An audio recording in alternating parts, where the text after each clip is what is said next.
Moin, ich bin Tillmann von der Radelbande. Wir sind heute im Saarland und hier im Saarland hat der Siegeszug des bis heute wichtigsten Materials im Fahrradbau angefangen. Kleiner Scherz. Aluminium natürlich. Und wir sind heute bei Kettler. Und bei Kettler ist das Aluminium sogar noch im Namen. Heute gucken wir uns an, wo Kettler-Räder gebaut werden. Kommt mit!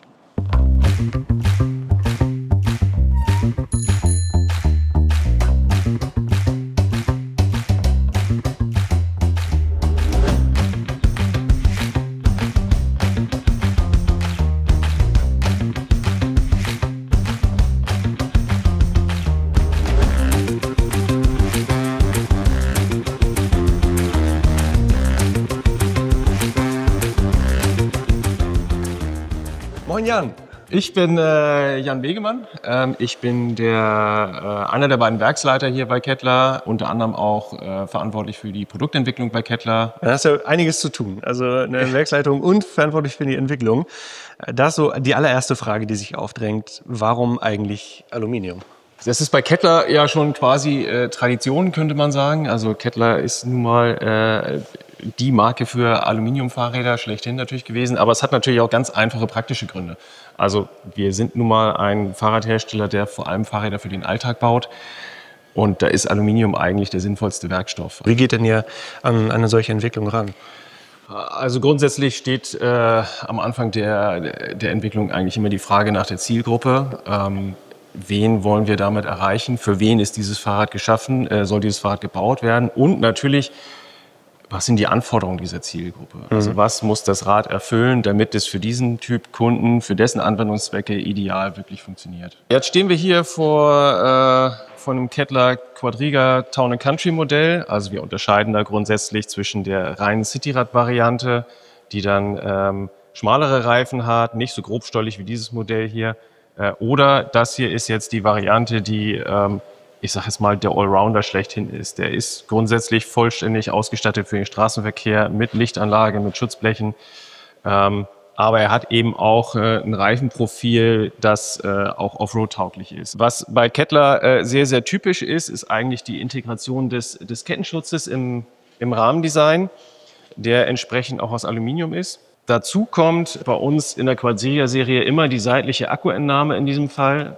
Das heißt, der Kunde muss eben nicht hier unten rumfummeln, um den Akku rauszukriegen, sondern er kann den Akku seitlich öffnen, rausziehen. Und in diesem Fall sieht man auch typisch Kettler, wir haben also einen sehr, sehr tiefen Durchstieg, was sicherlich auch der älteren Generation sehr zugutekommt. Und gleichzeitig trotzdem es geschafft, Modelle zu bauen, die bis zu einem Gesamtgewicht von 180 Kilo zugelassen sind. In diesem Rahmen auch? Auch in diesem Rahmen Design. Okay. Hier stehen wir jetzt vor dem Kettler Pinato. Das haben wir erstmalig im Sommer 2023 präsentiert und dann auch ungefähr ein halbes Jahr später erstmalig in Serie produziert. Die große Besonderheit dieses Rades ist die Antriebseinheit. Das ist eine sogenannte Pinion MGU. Das heißt, das ist der Motor mit Schaltung integriert. Wenn man mal ans Hinterrad guckt, dort befindet sich keine Schaltung mehr, wie man das sonst üblicherweise kennt. Hier ist alles in einer Einheit integriert und damit auch sauber geschützt. Das bedeutet, ich habe viel weniger Verschleiß. Das Ding schaltet immer und wird nicht durch den Motor erdrückt.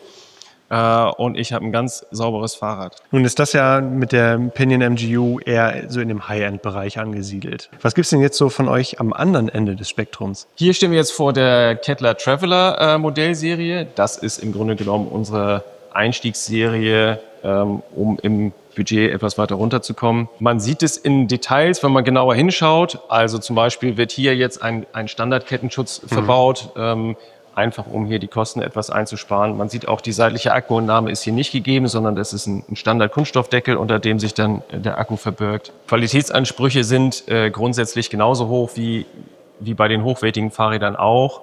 Die Ausstattung ist natürlich etwas sparsamer, aber grundsätzlich, wenn wir jetzt mal über den Rahmen sprechen, der ist genauso fahrstabil wie die teuren Rahmen.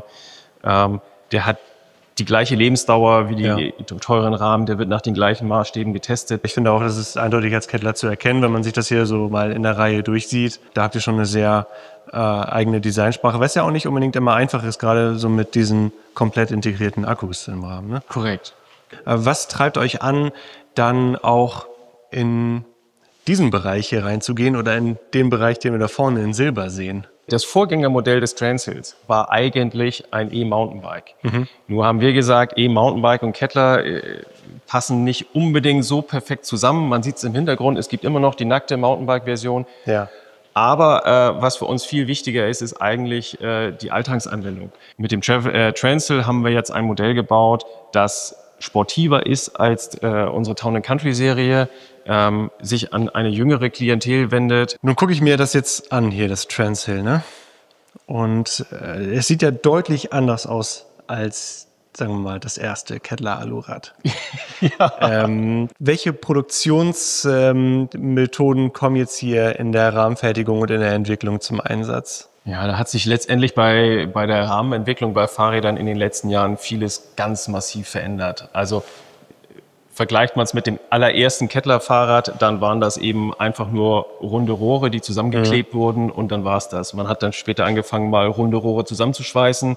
Heute ist das was völlig anderes. Heute sind das große Gussteile oder auch Schmiedeteile, je nachdem, wo man das einsetzt. Also so ein vermeintliches Rohr, wie man hier sieht, ist in dem Sinne eigentlich gar kein Rohr mehr, sondern es ist ein großes Gussteil. Okay. Weil letztendlich hier ganz viele Anschraubpunkte vor allem im Rohr drin sind, die ich in einem Standard-Rohrziehverfahren gar nicht hinbekomme. Mal zum Vergleich, früher hat man so ein Cityradrahmen, hat in der Produktentwicklung ein paar Wochen gedauert, dann war das Ding fertig. Heute reden wir hier von 2 Jahren oder auch länger. Einfach weil die Komplexität des Produktes so brutal gestiegen ist, da kann man eigentlich nicht sagen, dass die Produktentwicklung von heute mit der von vor 20 Jahren noch in irgendeiner Weise vergleichbar ist. Ja, was mich natürlich und auch, glaube ich, viele aus dem Publikum besonders interessiert, ist das Thema Lastenräder einfach. Und ihr habt ja da mit dem Cargoline und auch mit dem P-Cargo jetzt auf der einen Seite optisch etwas sehr Besonderes, auf der anderen Seite aber auch technisch. Ich freue mich, dass ich mal mit dir sprechen kann. Warum habt ihr das Elian-System gewählt? Das ist schon eine sehr besondere Narbe, weil sie eben in sich lenkt. Das heißt, die Gabel bewegt sich nicht mit, die Gabel ist starr. Das ist letztendlich auch genau der Hintergrund.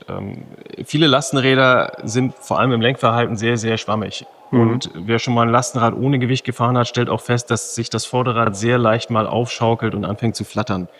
Das Problem haben wir hier nicht, sondern wir haben hier eine ganz massive Gabel, die außerdem hier unter noch gedämpft ist. Ja. Das heißt, das Vorderrad ist immer entsprechend gefedert. Wer schon mal ein Lastenrad gefahren ist ohne Federung, der weiß, wie wichtig das ist. Also wenn man das macht und gerne Eier kaufen möchte und nach Hause fährt, 3 Bordsteine und man hat Rührei. Bei uns ist das immer entsprechend gefedert. Die Gabel ist dementsprechend sehr steif und die Lenkung findet ausschließlich innerhalb der Narbe statt. Das gibt ein wesentlich präziseres und sauberes Lenkverhalten. Und das ist bei Lastenrädern nun mal wirklich sehr, sehr wichtig. Aber ich glaube, du tust den Hühnern jetzt gerade schon so ein bisschen Unrecht. Aber die Frage ist, wie werden jetzt die Räder hier eigentlich tatsächlich produziert? Das würde mich mal interessieren. Ja, wo wir hier beim Lastenrad stehen, das ist eines der wenigen Räder, die hier in dem neuen Werk noch nicht produziert werden. Okay. Man könnte meinen, wo wir jetzt ein neues Werk haben, lassen wir das alte mal links liegen. Ist nicht der Fall. In dem alten Werk wird auch noch produziert. Das ist ja auch gar nicht weit weg. Das ist 20 Minuten mit dem Auto von hier. Wie lange ist mit dem Fahrrad? Aber mit dem Fahrrad braucht man schon ein bisschen länger, da sind ganz schöne Hügel zwischen. Okay. Aber es ist eine schöne Strecke, die macht Spaß. Ja, das glaube ich. Nein, im alten Werk werden nach wie vor alle Lastenräder produziert, weil die in der Standardbandmontage, wie wir sie hier aktuell verwenden, nicht funktionieren. Die sind einfach viel zu groß und sperrig. Ja. Das macht dann letztendlich ein kleines Team mehr oder weniger in Gruppenarbeit und es ist keine klassische Fließbandarbeit. Ah, okay. Was ebenfalls im alten Werk noch gebaut wird, sind Prototypen und Musterräder.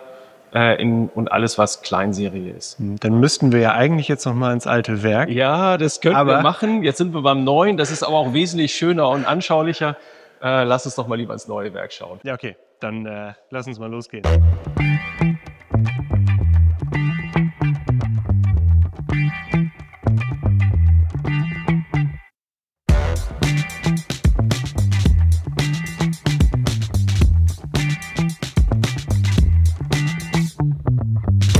Oh, hier blendet die Sonne aber. Ja, schön, herrlich. Ist auch ganz ein bisschen Sonne drin im Januar. Also hier wird die Ware angeliefert.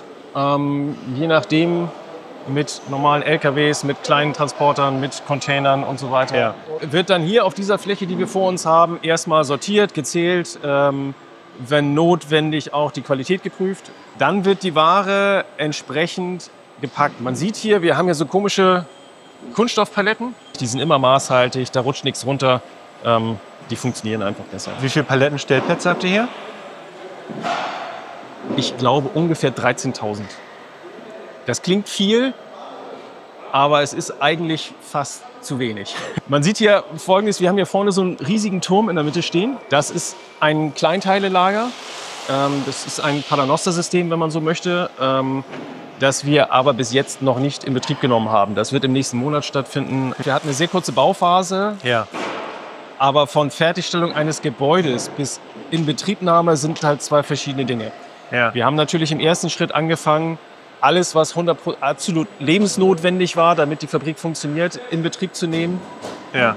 Und sowas wie dieses Paternoster-System war halt am Anfang nicht lebensnotwendig. Das ist später eine große Entlastung, weil ein automatisches Lager nur so funktioniert, dass ich zum Beispiel auf einem Palettenstellplatz, hier haben wir ein perfektes Beispiel, diese Palette nimmt einen ganzen Stellplatz ein. Wenn ich aber dann ein Kleinteil habe, wie dieses hier, Ja. dann ist damit diese Palette voll. Okay, ja. So, das ist natürlich volumentechnisch im Lager völlig unsinnig und deswegen würde dann in einem Monat so ein kleines Bauteil in das Paternoster-System kommen, ins Kleinteile-Lager und würde damit einen kompletten Palettenstellplatz frei machen. Also das ist quasi so ein Mini-Hochregallager innerhalb eines Ganz großen Lagers. Ein Mini-Hochregallager, Ja. das trifft ganz gut. Sind dann auch so kleine Männchen mit Gabelstaplern da drin, die das... Leider nicht. Das wäre wär's, schön. ne? Genau. Das wär's. Hier werden die Paletten raufgeschoben und werden dann anschließend von diesen Fahrzeugen, die hier hinter im Kreis fahren, übernommen. Und später dann von den Staplern, jetzt sieht man da hinten zum Beispiel einen, an diese Stapler übergeben und die sortieren es dann in das Lager ein. Na, guck mal, da ist noch die Folie auf dem Sitz, da hat noch nie einer drauf gesessen. Ja, faszinierend sowas, ne? Faszinierend. Finde ich. Findet ihr das auch? Dann lasst mal einen Daumen nach oben da und schreibt einen Kommentar in die Kommentare. Und abonnieren. In der Produktionsplanung wird natürlich geplant, an welchen Produktionsbahn kommt jetzt welcher Produktionsauftrag. Und hinter jedem Modell, hinter jedem Fahrrad, das gebaut wird, steckt eine entsprechende Stückliste, also mit Materialanforderungen. Daraus wird ein Lagerauftrag generiert und automatisch an das System geschickt und das System lagert entsprechend die Paletten aus. Hier wird die Ware angeliefert und abgezählt und dann anschließend abgeholt. Das kommt dann in das Regal zu unserer anderen Seite. Das nennen wir bei uns so ganz salopp das Durchschieberegal. Ja. Das heißt, das ist die gesamte Ist ja Bevorratung. tatsächlich auch. Also, kann man tatsächlich Genau, es rutscht von einer Seite Ja, zur anderen. Das okay. heißt, aus der Logistik wird die gezählte Ware hier rüber geschoben und von der anderen Seite dann in die Produktion gepackt. Okay. Das ist Ja. im Grunde genommen ein Zwischenspeicher. Hier steht schon auftragsbezogene, fertig abgezählte Ware. Ja. Je nach Produktionslos wird aber nicht immer alles sofort direkt in die Produktion gefahren. Also nehmen wir mal an, wir haben einen Produktionslos mit 1000 Rädern. Dann möchten die in der Produktion nicht alle 1000 Motoren auf einmal haben, weil dann können die sich nicht mehr bewegen. Ja. Sondern Ja. das macht man dann so, je nachdem, was der Bedarf ist. Dann idealerweise in Verpackungseinheiten. Bei Motoren sind es zum Beispiel 100 Motoren, die werden reingefahren und wenn die kurz vor Schluss sind, wird die nächste Palette gebracht. Das automatische Lager hinter uns verteilt sich in zwei Bereiche. Rechts sind Komponenten und hier links sind Rahmen. Wie kommen die Rahmen hier an? Also in welchem Zustand sind die? Ist da schon eine Gabel dann mit dabei? Oder? Nein, ist alles einzeln im Grunde genommen. Also der Rahmen ist schlicht roh. Die Gabeln werden hier dann entsprechend auch angeliefert und dazu sortiert. Was hier stattfindet, ist erstmal eine erste Sichtprüfung der Rahmen, ob die Dinger in Ordnung sind oder nicht. Und je nachdem werden dann hier auch die Sets gemacht. In jedem Rahmen klebt ein QR-Code, der wird gescannt und schon mal mit dem späteren Fertigungsauftrag quasi verheiratet. Ja. Und auch mit dem entsprechenden Transportwagen, weil wenn das Ding bei uns erstmal hier durch die Halle fährt, findet den sonst keiner wieder. Findet dann hier auch noch eine Qualitätskontrolle statt? Hier findet nur eine erste Sichtkontrolle statt. Der zweite Schritt ist über uns in dem Raum. Dort findet nochmal eine genauere Nacharbeit statt. Okay, da werden die für die Lackierung vorbereitet, ne? Genau. Hier findet im Grunde genommen nur eine Oberflächensichtkontrolle statt. Die eigentliche technische Kontrolle findet immer schon direkt in Asien beim Hersteller statt. Man sieht hier links diese Schleiftische. Wenn also Verunreinigungen in der Oberfläche sind oder irgendwelche Kratzer, dann können wir die hier rausschleifen. Wichtig ist hier vor allem, hier werden alle Gewinde abgedeckt, damit da kein Lack reinkommt. Das ist vor allem die Aufgabe hier. Also wir haben jetzt gesehen, wie die Rahmen angekommen sind. Wir haben gesehen, wie das hier eingelagert wird. Aber jetzt sind die Rahmen ja noch roh. Und was passiert jetzt? Jetzt fahren die in die Lackieranlage. Okay, dann gehen wir da jetzt mal hin. Genau, lass uns zum Lackieren gehen.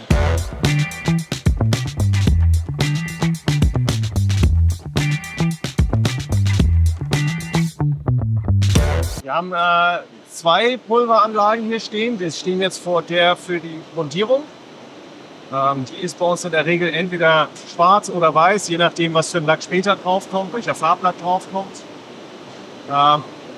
Ist, wie man sieht, eine nagelneue Anlage, wo im Grunde genommen 95% des Lackes maschinell aufgetragen wird. Man sieht aber, wir haben trotzdem noch Mitarbeiter da drin stehen, weil Pulverbeschichtung über Elektrostatik funktioniert und bei Fahrradrahmen sich immer wieder sogenannte faradäische Käfige bilden, wo allein über die Elektrostatik einfach nur sehr schwer Lack reinkommt. Darum gibt es immer noch einen Mann bei uns, der aber auch nicht dahinter steht und im Nachhinein korrigiert, sondern der geht vorher an die Rahmen, an die entsprechend schwierigen Stellen und lackiert also vorweg.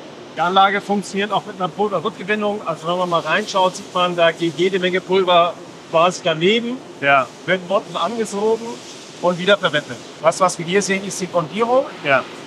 Die wird mit Pulver gemacht. Dann kommt eine Farbschicht, die machen wir mit Nasslack. Und später kommt nochmal die Klarlackschicht, die wiederum mit Pulver gemacht wird. Okay, also jetzt ist die Grundierung drauf auf den Rahmen. Was passiert dann? Dann fahren die Rahmen in den Ofen. Öfen sind bei uns in 2 Stockwerken angeordnet. Im Erdgeschoss sind die Öfen mit der Gelingtemperatur, zum Beispiel fürs Trocknen der Rahmen nach dem Waschen. Und da drüber sind die Öfen mit der hohen Temperatur. Aber die fahren durch den Ofen. Dann wird aus diesem Pulver eine Lackschicht. Danach gehen sie zum Abkühlen und danach dann die Rest in den Nassen. Okay. Das ist eine durchgehende Kette. Das heißt, diese Rahmen, die wir jetzt sehen, werden in ungefähr einer Stunde dann im Nasslack sein. Ah, okay. Das ist jetzt die Anlage für den Klarlack. Was ein bisschen irritierend ist im ersten Blick, ist, hier fährt ein schwarzer Rahmen rein, da wird er gepulvert und der kommt weiß wieder raus. Das ist einfach der Effekt von Pulver. Das heißt, es ist zwar ein eigentlich durchsichtiges Pulver, aber solange es nicht gebacken wird, sieht es erstmal weiß aus. Ja. Wenn das Ding nachher aus dem Ofen kommt, dann ist der Rahmen nicht mehr weiß, dann ist er wieder schwarz, weil das Pulver dann durchsichtig ist. Was für ein Aufwand. Ja. Was man hier ganz schön sieht, ist, wir lackieren zu jedem Fahrrad immer komplette Sets, wenn man so möchte. Das heißt, wir haben den Rahmen, wir haben den Akkudeckel und wir haben den Kettenschutz. Alles 3 wird als Set durch die Anlage gefahren und damit ist auch 100%ig sicher überall der gleiche Farbton drauf. Oh, hier kommen wir gar nicht weiter. Ja, das sind die grundierten Rahmen. Die fahren jetzt hier rein und dann eine Etage nach oben in den Ofen. Ja. Vorsichtig berühren. Keine Sorge. Ach, guck mal, der hat jetzt gerade Mittagspause, ne? Ja, der ist jetzt durch. Ach, guck mal, definitiv keine KI-gemachten Bilder. Also alles echte Mitarbeiter. Ja. So, das ist der Bereich für die eigentliche Farbschicht, wenn man so möchte. Wir hatten ja jetzt eben die Grundierung gesehen. Und das ist der Bereich, wo die eigentliche Farbe entsteht. Da arbeiten wir mit Nasslack. Aus dem einfachen Grunde, weil wir bei Nasslack eine höhere Farbauswahl haben. Ja. Pulver ist da relativ eingeschränkt. Also ja, die klassischen RAL-Farben kriege ich damit hin und auch mittlerweile eine ganze Menge mehr. Bei Nasslack kriege ich aber deutlich brillantere Farben hin, stärkere Metallic-Effekte zum Beispiel. Und darum haben wir uns für diese Kombination entschieden. Das Ganze funktioniert bei uns 3-stufig, 2 Stufen mit Roboter. Die 3. Stufe läuft immer noch per Hand. Auch hier arbeiten wir mit Hochspannung und Elektrostatik. Das heißt, auch wenn der Roboter nur von der einen Seite lackiert, ist die Rückseite schon fast lackiert. Der Effekt ist der, im Gegensatz zum Pulver kann ich das, was ich hier nebenbei sprühe, nicht wiederverwenden. Ja. Also bei Pulver, alles was unten in den Filter läuft, Kann ich wiederverwenden? Bei Nasslack? Nein. Das ist schlicht und ergreifend weg. Deswegen muss es präziser verarbeitet werden. Mal zum Vergleich. Wir haben auch eine alte Lackieranlage in der alten Fabrik stehen. Da brauchten wir im Schnitt für den Fahrradrahmen 250 Milliliter Lack. Bei der neuen Anlage sind wir bei 120. Also die Hälfte dessen, was wir vorher hatten. Und die Schichtstärke auf dem Rahmen ist dieselbe wie vorher. Okay. Und da sehen wir jetzt mal, wie so ein Rahmen da reinkommt. Jetzt bin ich mal gespannt. Man sieht, der Roboter folgt der Kontur des Rahmens. Der fährt nicht einfach nur rauf und runter, wie das früher bei den Anlagen der Fall war. Dann ist nämlich wirklich 90% des Lacks einfach nur in den Filter geblasen. Sondern der folgt dem Rahmen und lackiert im Grunde genommen nach einem vorprogrammierten Schema genauso, wie er es machen soll. Das ist relativ viel Programmieraufwand, weil letztendlich wir sehr viele unterschiedliche Rahmen lackieren und wir für jeden einzelnen Rahmen ein eigenes Programm schreiben müssen. Aber der Effekt ist jetzt natürlich nicht so spannend, weil hier ein weißer Lack auf weißem Grund Das ist richtig. lackiert wird. Das ist leider ein weißer Rahmen. Aber die Lackierung, also ja, so Robotik in dem Bereich ist einfach wahnsinnig spannend. Ne? Und hier zwischen den Stationen dreht sich der Rahmen Ja. und dann kommt anschließend der zweite Roboter und macht die zweite Hälfte. So, jetzt haben wir ja 2 Schritte der Lackierung gesehen. Was ist jetzt der dritte Schritt? Der dritte Schritt ist hier drüben. Hier wird im Grunde genommen nochmal per Hand nachgearbeitet. Es gibt immer Stellen, die der Roboter nicht sauber abdeckt, wo wir nochmal drüber gehen. Und in diesem Fall zum Beispiel ist es ein Rahmen, wo das Programm für den Roboter sehr neu geschrieben ist. Das ist also noch nicht 100% perfekt.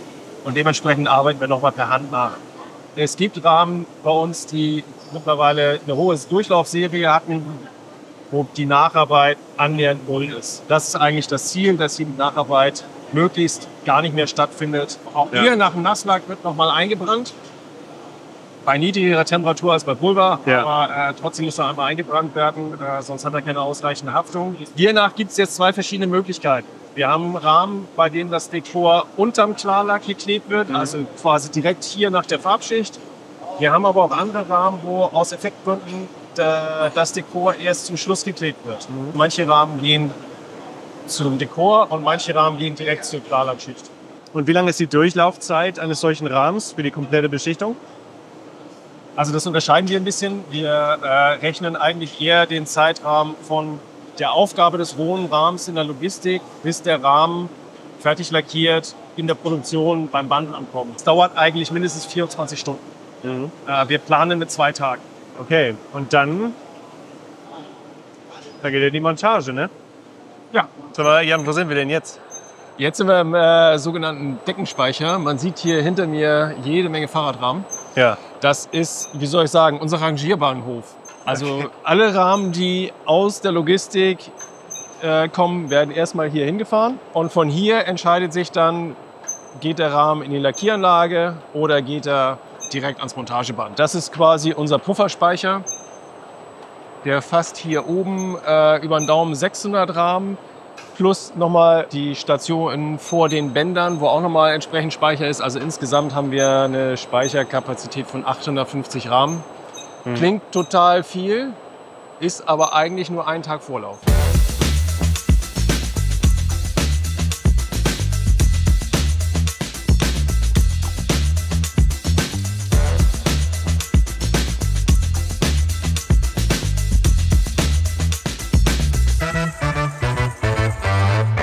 Mein Hemd sitzt die ganze Zeit falsch. Warum sagt mir das denn keiner? Das müssen wir alles nochmal machen. Ja, okay. Wir sehen hier in dieser Halle 2 Montagebänder und einen Bereich in der Mitte, der Baugruppen vormontiert und damit die Bänder zur rechten und zur linken Seite mit Material versorgt. Das ist einmal am einen Ende sind das Gabeln und Schutzbleche. Dann sehen wir direkt vor uns den Laufradbau, also wo Vorderrad und Hinterrad gebaut werden. Und hier zwischen sind auch nochmal die Schutzbleche. Hier sieht man, wir haben eine spezielle Stanze, wo die notwendigen Löcher für die Schutzbleche eingestanzt werden. Ah, guck mal, heute liest recht gut, ne? Oder jemand hat gerade aufgeräumt. Nee, heute liest recht gut. Genau. Nichts zu beanstanden. Hier sind wir jetzt am eigentlichen Montageband. Ah, okay. Also die Rahmen, die wir vorhin noch in der Lackieranlage gesehen haben, die kommen dann hier an und werden dann abgenommen von diesen Haken und in den eigentlichen Montageprozess gebracht. Ja. Wir starten bei uns hier drüben mit mit der ersten Vorbereitung. Also man sieht, hier werden vor allem jede Menge Kabel vorweg durchgezogen. Das Durchziehen der Kabel ist ein relativ langwieriger Prozess, der pro Rahmen so lange dauert, dass wir damit die Taktzeit am Band nicht einhalten können. Also man sieht, hier arbeiten mehrere Leute parallel in demselben Arbeitsschritt. Das ist schlicht und ergreifend notwendig, weil wir eine Taktzeit von, je nachdem welches Fahrrad das ist, zwischen 90 Sekunden und 3 Minuten haben. Das könnten wir mit diesem Arbeitsschritt am Band nicht einhalten. Hier geht es weiter. Hier wird das Akkuschloss montiert, das Rahmenschloss, wenn vorhanden, hat ja nicht jedes Fahrrad. Ja. Man sieht auch, die Bremsleitung ist schon durchgezogen. Man sieht auch, das Kabel für die Dropper-Post wird durchgezogen und die Dropper-Post wird auch anschließend montiert. Als letzter Schritt wird der Steuersatz eingepresst oder die Schalen genau genommen. Und dann werden die mit der Sattelstütze an den Armen befestigt. Die Halterungen für die Fahrräder lassen sich im Grunde genommen in jeder Richtung schwenken. Wenn wir einen Arbeitsschritt haben, der richtig rumgedreht einfacher ist, dann können wir das Rad auf die normale Position drehen. Wenn es über Kopf einfacher ist, das gilt vor allem zum Beispiel für die Motormontage, sonst fällt er nämlich immer runter. So fällt er in das Rad rein und ich muss ihn nicht mehr festhalten. Dann drehen wir es halt über Kopf. Ja. Also wir können es in jede Richtung schwenken, je nachdem, wie es gerade notwendig ist. Man sieht hier oben drüber Bildschirme mit Arbeitsanweisungen. Je nachdem, was es für ein Rad ist, gibt es dort entsprechende Arbeitsanweisungen. Das heißt, das System ist verknüpft mit unserem ERP-System. In dem Moment, wo ein Rahmen gescannt wird, erkennt das System, okay, das ist Modell XY und die entsprechenden Arbeitsanweisungen erscheinen am Band. Das gilt vor allem später für zum Beispiel die Motormontage. Es gibt Motoren, wo zum Beispiel die Kabelführung sehr speziell ist am Motor vorbei und dann hilft es, wenn ich ein Bild vor der Nase habe, wo ich abgucken kann, wie wird es denn eigentlich. Ja. Hier sind wir jetzt zum Beispiel an der Station, wo wir sehen, die Schutzbleche, die wir vorhin in der Stanze gesehen haben, werden hier einfach nur einmal auf die andere Seite gebracht und werden hier dann mit dem Gepäckträger verbunden. Das Rücklicht wird auch direkt montiert, Kabel wird eingezogen und dann habe ich eine fertige Baugruppe bestehend aus Gepäckträger, Rücklicht und Schutzblech in dem Fall. Okay, quasi zuarbeiten dann für die tatsächliche Montage. Genau, das wird dann hier zwischengeparkt und wird dann hier am Band als fertige Einheit ans Rad gebracht. So, wenn wir hier sind, sehen wir, hier sind die vorbereiteten Gabeln, die wir vorhin gesehen haben. Die werden auch hier dann als fertige Einheit in das Rad gebaut. Ähnliches gilt für den Lenker. Der wird auch fertig vorbereitet. Man sieht hier, Vorbau und Lenker sind verbunden. Alle Bremshebel sind dran, Schaltung ist dran, Griffe und so weiter. Wenn jetzt hier eine dieser Kästen irgendwie leer ist, gibt es dann eine Meldung irgendwie an das Lager? Oder? Also grundsätzlich sollte ausreichend Material da sein, sagen wir mal so. Das ist normalerweise so, dass wir gerade bei den Kleinteilen immer Material bringen, das für eine komplette Tagesschicht reicht. Okay. Im Zweifel, wenn Material zu Ende geht, dauert es eine Minute, dann ist es da. Okay, also das ist dann sehr viel in der Produktionsplanung dann, was dann sichergestellt werden muss. Okay. Produktionsplanung ist eine der schwierigsten Tätigkeiten überhaupt, muss man sagen. Also, weil einfach alles daran hängt. Die Materialbeschaffung hängt daran, die Auslastung der Produktion, wie viele Mitarbeiter brauche ich, wie viele Bänder brauche ich, bis hin zu wann liefere ich welches Fahrrad, wo liegen die Verkaufsaufträge, auf welchen Daten. Das alles muss da zusammenlaufen und in Einklang gebracht werden. Das ist relativ komplex. Also wir können auf die nächsten ungefähr 12 bis 18 Monate relativ genau sagen, wann welches Rad gebaut wird, haben die Materialanlieferungen darauf abgestimmt, die Personalplanung darauf abgestimmt und so weiter. Natürlich muss man sagen, je weiter man in die Ferne schaut, desto ungenauer wird's. Ja. Die nächsten 4 Wochen kennen wir hundertprozentig genau. Was in 6 Monaten passiert, wird entsprechend ungenauer, weil wer weiß, was bis dahin passiert. Das Werk wurde in Betrieb genommen im September 2022. Also wirklich noch sehr jung. Und in Betrieb genommen hieß damals ein kleines Team an nur einem einzigen Band. Okay. Weil natürlich erstmal es darum ging zu testen, funktionieren überhaupt alle unsere logistischen Prozesse? Läuft das alles ineinander? Man muss sich dazu vorstellen, in diesem Gebäude gibt es 7 verschiedene Computersysteme, die alle miteinander kommunizieren müssen. Wir haben natürlich klein angefangen. Während die alte Fabrik immer noch auf Vollgas lief, haben wir hier ein kleines Team rübergebracht und das schrittweise ausgebaut. Das hat ungefähr 6 bis 9 Monate gedauert, bis alles dann so weit lief, dass wir gesagt haben, okay, jetzt können wir wirklich stärker ausbauen. Okay, also so Mitte 2023 war es dann soweit. Also wie viele Mitarbeitende sind jetzt hier beschäftigt? Hier sind zurzeit ungefähr 350. 350. Wie viele Räder gehen hier pro Jahr raus? Wie viel können pro Jahr rausgehen maximal? Ist je nach Modellenmix bis zu 150.000. Da muss man natürlich unterscheiden. Wenn ich jetzt ein Mountainbike baue, am besten noch ohne E-Antrieb, dann geht das ziemlich schnell. Im Schnitt schaffen wir ungefähr 120.000 Fahrräder im Jahr. Jetzt sind wir hier auch schon fast am Ende. Hier werden die Fahrräder programmiert. Je nachdem, jetzt haben wir Fahrräder hier mit Bosch-Antrieb, wird also entsprechend die Bosch-Software aufgespielt. Es gibt Software, da dauert es 10 Minuten und man braucht eigentlich 5 PCs und Mitarbeiter dazu, um die Taktzeit zu behalten. Okay, ja, das ist natürlich nicht so unfassbar praktisch. Das sind auch Dinge, die, glaube ich, als Endkunde niemand sieht und die aber bei uns natürlich letztendlich auch Teil der Entscheidung sind, ob wir ein Antriebssystem verwenden oder nicht. Ja, hier sieht man ganz schön, wir haben auch eine kleine Sondersache bei den Bosch-Akkus. Wir haben hier so einen kleinen Stoffgriff. Bei diesem Akku, der ist kein vernünftiger Haltegriff vom Hersteller vorgesehen. Das heißt, es ist recht schwierig, diesen Akku aus dem Rahmen rauszubekommen, wenn man ihn separat laden möchte. Also haben wir uns diese kleine Sonderlösung ausgedacht, um den Akku aus dem Rahmen zu ziehen. Ach, ja, sieht cool aus.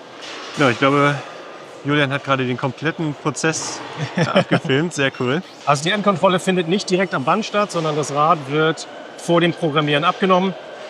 Die Programmierung erfolgt dann als erstes und danach kommt die Endkontrolle. Und wenn alles gut ist, dann wird das Rad entsprechend fertig gemeldet.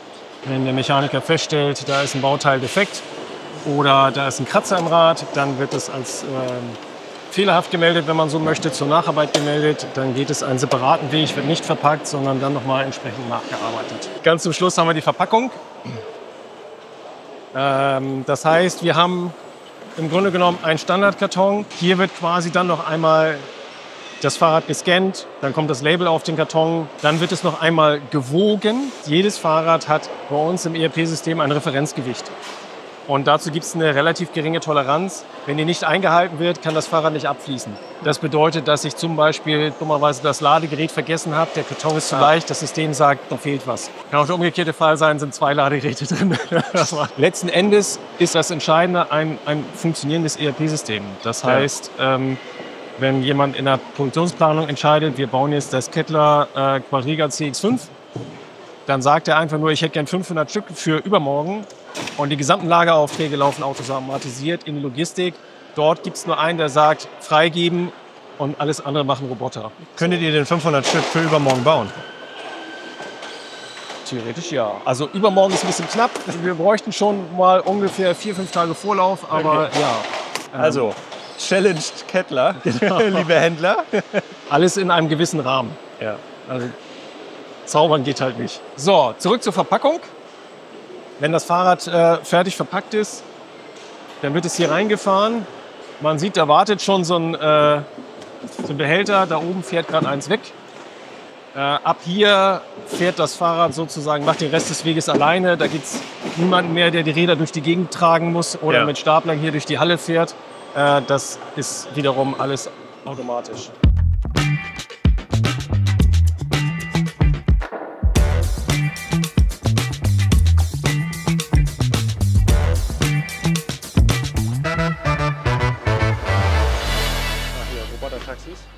Genau. Wir finden immer, wenn es dunkel wird, Roboterkern versteckt. Und wir lassen jetzt uns nochmal erzählen, wie das hier mit diesem Lager hier funktioniert. Hier sehen wir das Fertigwarenlager. Kapazität von ungefähr 50.000 Stück.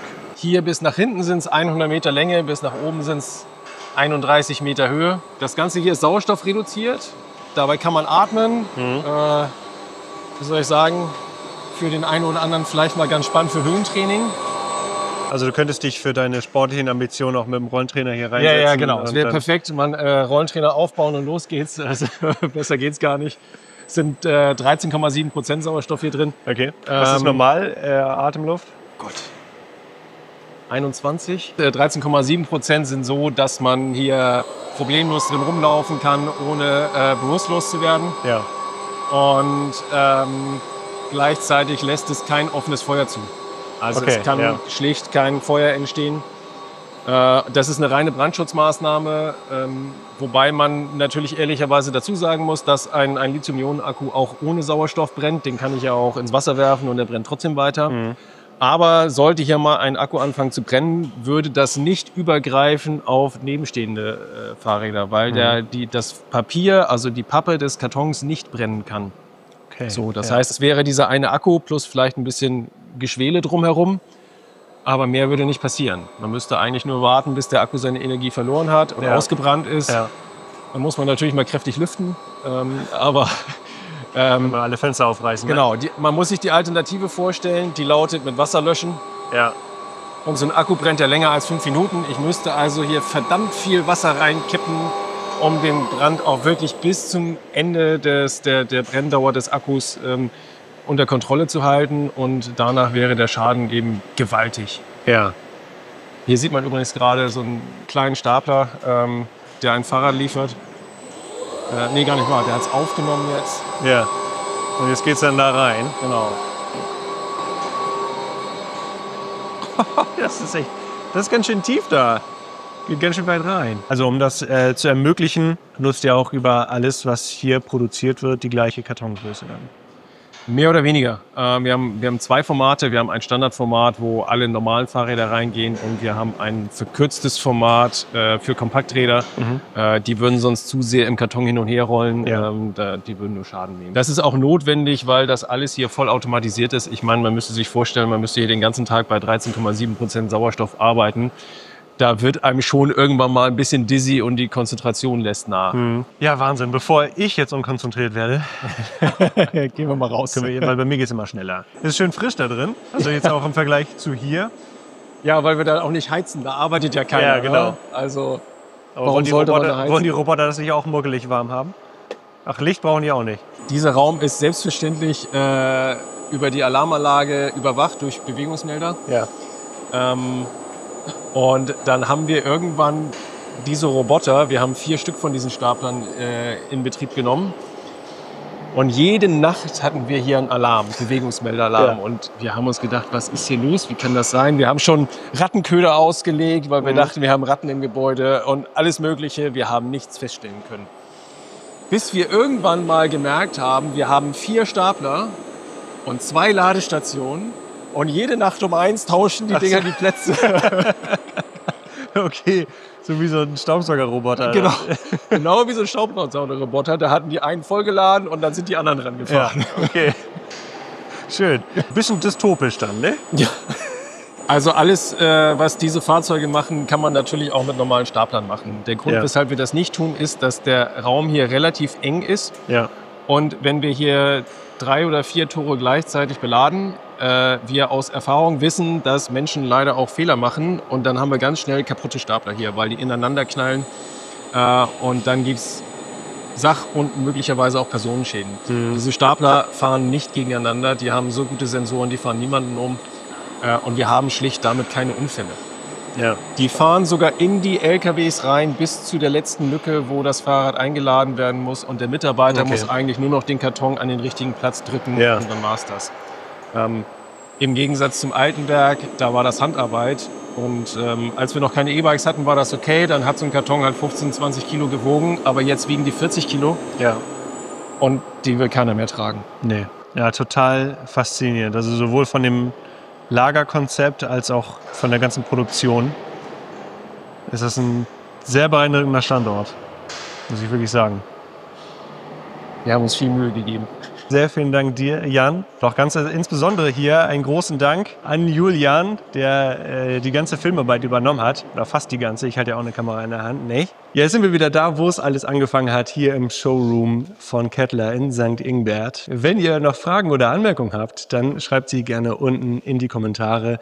Lasst einen Daumen nach oben da. Wenn euch dieses Video gefällt und wenn ihr dabei sein wollt, wenn die Radelbande das nächste Mal auf Tour ist, dann abonniert den Kanal. Tschüss. Bis dann.